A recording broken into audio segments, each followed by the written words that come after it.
Good evening my dear students. तो ये lecture मैं रिकॉर्ड कर रहा हूँ एडियम्स एंड फ्रेजेस के लिए। तो इसमें मैंने CGL 2020 के टीयर वंस के जो एडियम्स आए थे तो उसको मैं डिस्कस करूँगा कि क्या होता है। अपन एडियम्स पढ़ते तो हैं, भूल जाते हैं, तो उनको किस तरीके से याद रखा जाए, मैं आपको वो चीज़ बताऊँगा इसमें। तो I hope so you will enjoy. हाँ, तो पहला एडियम्स है बैंग फॉर द बक।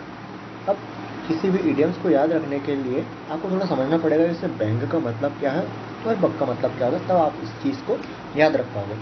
अब अर्लियर्स में 18 सेंचुरीज़ में बैंक मतलब था, 19 सेंचुरी में बैंक का यूज़ लिया जाता है जस्ट फॉर द वेपन्स, यानी कि बॉम्ब वगैरह। तो जो US आर्मी थी उसको बमबारी करने के लिए पैसों की ज़रूरत थी।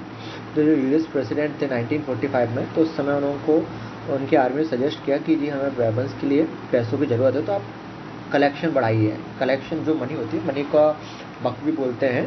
तो बैंक यानी कि बॉम्ब वेपन्स वगैरह के लिए जो मनी की रिक्वायरमेंट होती है उसको बोलते हैं बक। तो मोर वैल्यू फॉर मनी, यानी कि आप वैल्यू यानी कि मनी पे ज़्यादा वैल्यू दीजिए। This is the explanation for the bank for the buck means more value for the money.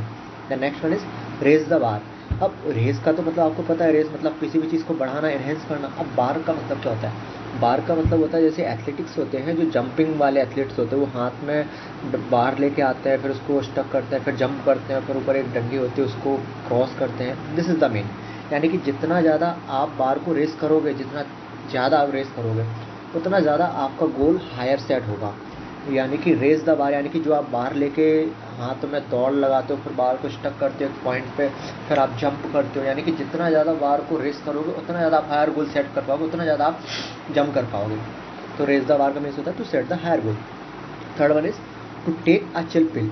अब चिल का भी मतलब सबको पता है, पिल का मतलब सब पता है। अब to take a chill pill, इसको इस सेंस में क्यों लिया कि इसका मतलब काम डाउन होता है। क्या था, US टाइम पे, US ब्रिटेन टाइम पे जॉन्डिस टाइप का कुछ था, एक तरीके से बीमारी थी। तो क्या होता है उसमें, जो बच्चों के अंदर कुछ सिंड्रोम्स होते थे, तो उनको एक पिल दी गई, यानी कि वो बहुत जल्दी एनेक्साइट हो जाते थे, बहुत जल्दी उनको गुस्सा आता था, कोई डिसीज़ थी वो ठीक नहीं हो पा रही थी। तो एक पिल को डिफ़ाइन करने के लिए बोला गया कि एक ये जो पिल है ये आप इन बच्चों को दीजिए, जिसकी वजह से वो काम डाउन हो जाएंगे। काम डाउन यानी कि अपन डे टू डे लैंग्वेज में बोलते हैं ना, चिल करो यार bro, what are you doing, just chill ना। यानी कि ऐसी मेडिसिन जो किसी एंग्री वे को एकदम काम डाउन वे में ले आए, यानी कि बिल्कुल शांत रिलैक्स वे में। So to take a chill pill मतलब to calm down. The fourth one is to walk on the air. अब वॉक ऑन द एयर का मतलब ही मतलब टू बी वेरी हैप्पी क्यों होता है, सैड क्यों नहीं होता, एक्सपेक्टेशन क्यों नहीं होता, यानी कि इसको इससे किस तरीके से रिलेट किया जाए मैं आपको ये बता रहा हूँ। टू वॉक ऑन एयर यानी कि आपने फील किया होगा जब आप बहुत ज़्यादा खुश होते होगे, आपको बहुत अनएक्सपेक्टेबल चीज़ मिल जाती होगी जिससे आपकी खुशी बहुत ज़्यादा बढ़ जाती होगी, तो आपको ऐसा लगता है कि आपके रोंगटे खड़े हो रहे हैं, आप एक लाइक आप फ्लोट कर रहे हो हवा में, आप ऐसा फील करने लग जाते हो। जब आपको बहुत ज़्यादा खुशी होती है ना, तो आपको लगता है आप उड़ने लग गए हो, आप फ्लोट करने लग गए हो। यानी कि जब आप एयर में वॉक कर रहे हो, like a floating is a walk on the air, कब होता है जब आप बहुत ज़्यादा हैप्पी होते हो। The fifth one is want to curl up and die. Curl up का मतलब होता है बिल्कुल हाथ पाँव को सपोर्ट लेना, एंड डाई यानी कि आप जब किसी चीज़ को लेकर बहुत ज़्यादा रिग्रेट फील होते हो, एजेम्प्ट होते हो, आप चाहते हो कि यार अब मेरी बिल्कुल भी इच्छा नहीं हो रही, तो आप एकदम जब आप बहुत ज़्यादा डिप्रेशन में आ जाते हो तो आप कुछ भी समझ में नहीं आता, आप लेटते हो, अकेले पड़ जाते हो कंबल के अंदर, अपने हाथ पैर को एकदम कर्ल कर लेते हो, आप लगता है आपको कि यार बस मर जाऊँ मैं, है ना। This is the feel very terribly ashamed and sorry. So want to curl up and die means the feel terribly ashamed and sorry.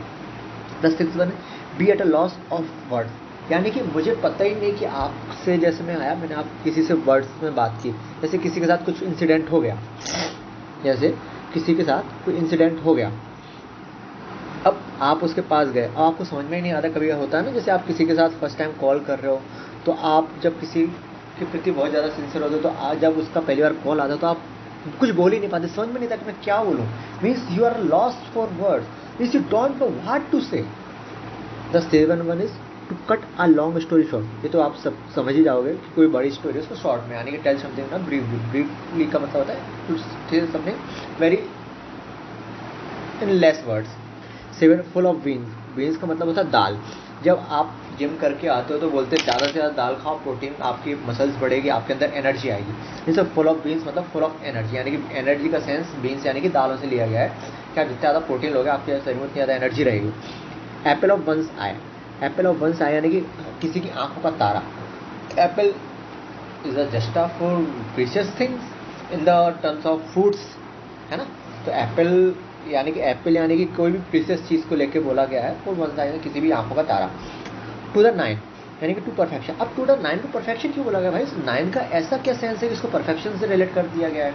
तो क्या होता है, जैसे कोई भी अपन, नाइन एक ऐसा नंबर है, नाइन के बाद वापस से जीरो से स्टार्ट हो जाता है, यानी कि नाइन के बाद परफेक्शन। नाइन एक बिल्कुल परफेक्ट नंबर है, जिसको आप कितना भी बड़ा करते हो, बड़ा कोई भी हायर टर्म नाइन पे ही खत्म होती है ना। जैसे आप 99, 999, 9999, यानी कि परफेक्शन शो करती है नाइन, बिल्कुल सिमिलर थिंग ना, इससे ज़्यादा कुछ नहीं होगा। कोई भी चीज़ अगर आपकी ज़्यादा होनी है ना, तो नाइन पे ही आके ख़त्म होगी, है ना। That's called to the nines को आप परफेक्शन से रिलेट कर सकते हो।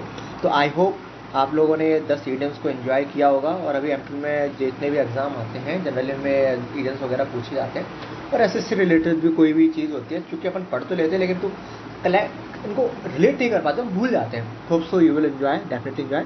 So thanks for watching.